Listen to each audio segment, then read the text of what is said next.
Masu kallon mu Assalamu alaikum wa rahmatullah. A yau muna Laraba 4 ga watan Disamba shekarar 2024.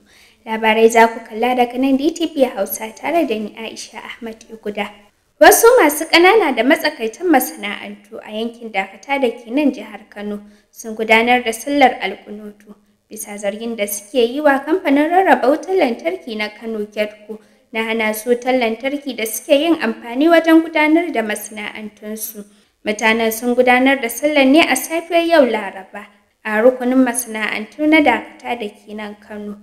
Da yake jawabi kan makasudin alkunutun, shugaban kungiyar masu masana'antun yankin Malam Siraja Musa ya ce yanzu haka sun shafe kusan watanni 3 ba sa samun wutar lantarki da suke yin amfani da ita. Jama'a assalamu alaikum. Sunana Siraja Musa, ciyaman na Kangon Kaluma. A gaskiya mun shiga cikin wani yanayi a sakamakon rashin wuta da muke fama da shi a wannan masana'antu namu na Dakata small scale. Yanzu mun doshi kusan wata na 3 kenan ba mu da wuta cikakkiya wacce muke gudanar da sana'o'inmu. Wanda wannan rashin wutar ya jawo mana koma baya sosai da sosai wanda ba za mu iya misalta shi a wannan wajen ba. Saboda gaskiyar magana mutane da yawa a nan suke cin abinci. Wasu daga cikin leburorin da ke yin aiki a kamfanonin yankin sun bayyana irin halin da suka shiga sakamakon rashin samun wutar lantarki. Sunana Hassan Abdullahi Allira, ni ne mataimakin ciyaman na leburori na Kangon Kaloma. Sai dai mu ce inna lillahi wa inna ilaihi raji'un. Muna cikin wani hali na leburori saboda yaran mu yanzu akalla ba kasar mun kai mutum 700. Iya zallan leburori cikin wannan gurin. Ya matsala ta shafe ku kai tsaye. Ai ba za mu iya katanta ta ba saboda mutanen ma manyan mu da suke taimaka mana mu aiki a kasan su dan ba abin da za mu je mu kai wa iyalan mu, to su ma yanzu ne ma ake a karya su a gurgunta su.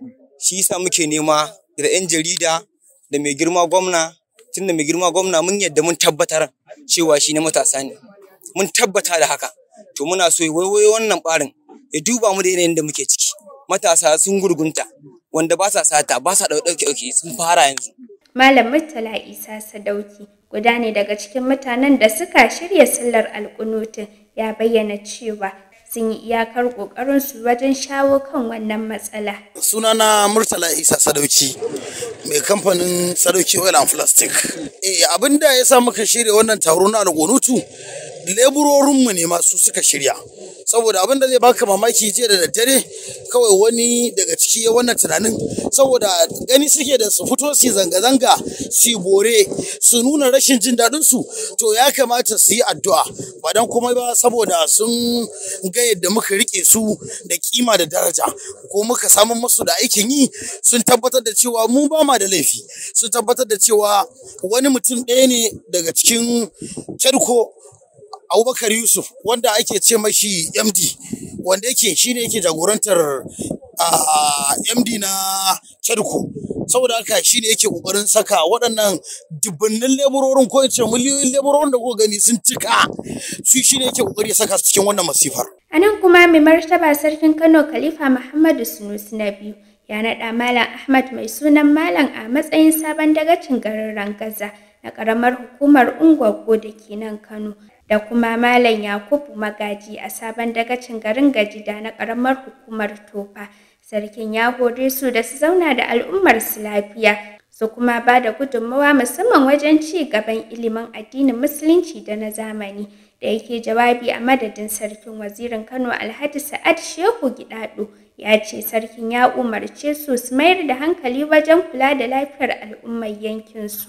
Yanzu ka ji umarnin sarki wanda a kansa kai wannan mubaya'a, sai ka rike umarnin nan ya zauna a cikin zuciyarka duk lokacin da za ka gudanar da wani aiki na amanar jagorancin jama'a da sarki ya danka maka yanzu.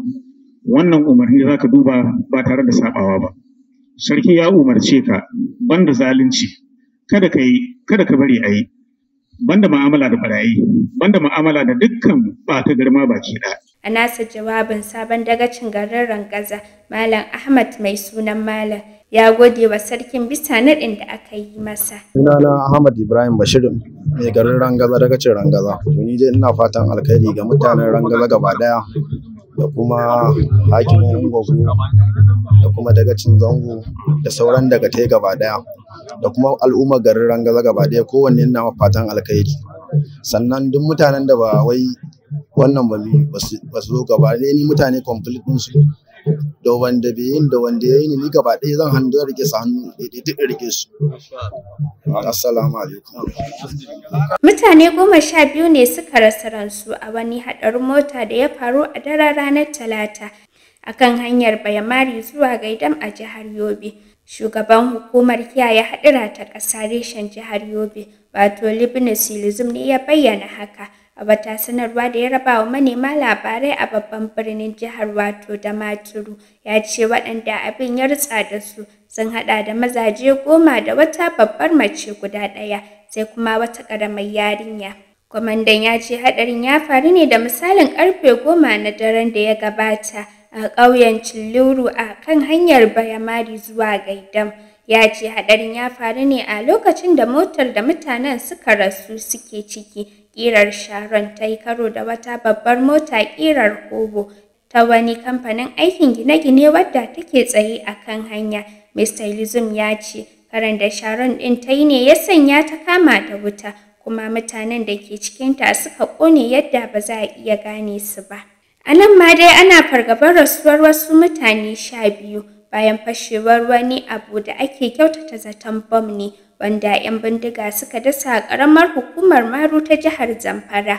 Abin fashewar da ake zargin nakiya ce ya tashi ne bayan da wata motar bas ɗin haya mai ɗauke da fasinjoji 18 zuwa garin Ɗan Sadau ta bi ta kansa da misalin ƙarfe 8:30 na safiyar yau Laraban nan. Karo na biyu kenan cikin mako guda fasinjoji suna rasuwa bayan motocin hayar da suke ciki sun taka bam ɗin da 'yan ta'adda suka dasa a kan hanyar jihar. Majalisar Addinai ta ƙasa wato NERAC ta buƙaci gwamnatin tarayya da ta jihohi su fallasa tare da hukunta duk masu ɗauke da nauyin aikata ta'addanci. Mai alfarma sarkin musulmai Muhammad Sa'ad Abubakar na uku tare da shugaban ƙungiyar Kiristocin Najeriya kan wato Daniel Okone suka yi kira a gurin taron da suka gudanar a Abuja.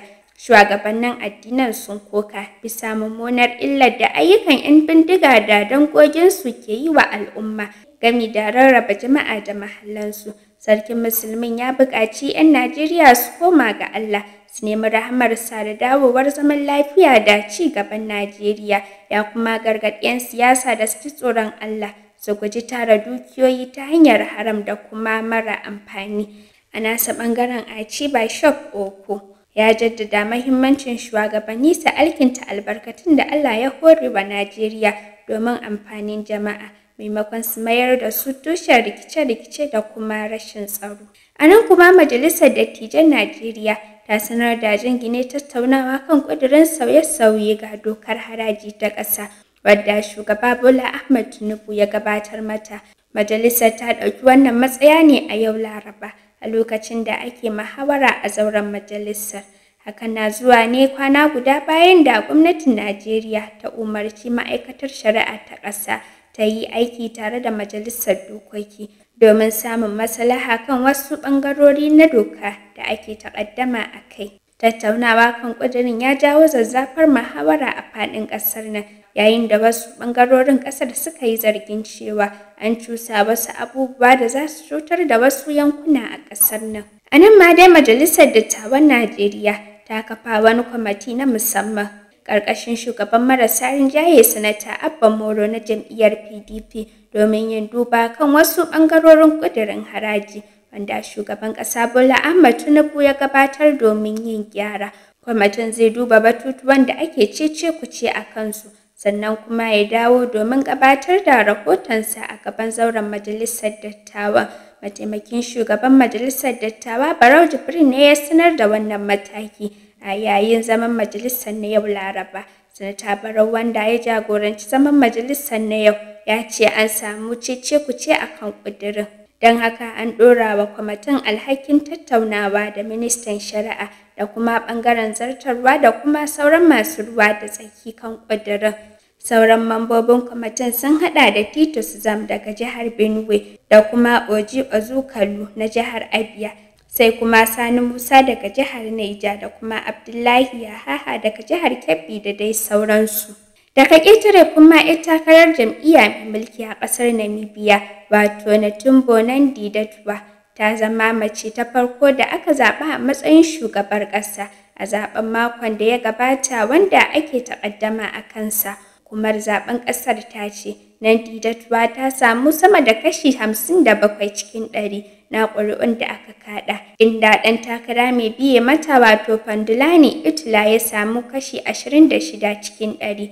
Nandi-Ndaitwah, wadda ita ce mataimakiyar shugaban ƙasar a yanzu, za ta kasance shugaba ta 5 kenan tun bayan da ƙasar ta sami 'yancin kai a shekarar 1990, kuma jam'iyyar ta SWAPO ita ce ke mulkin ƙasar tun daga samun 'yancin kai har zuwa yanzu. Idan aka rantsar da ita za ta zama mace ta 2 kenan da ke shugabanci a Afirka, inda a yanzu ake da Samila Suluhu Hassan a ƙasar Tanzania.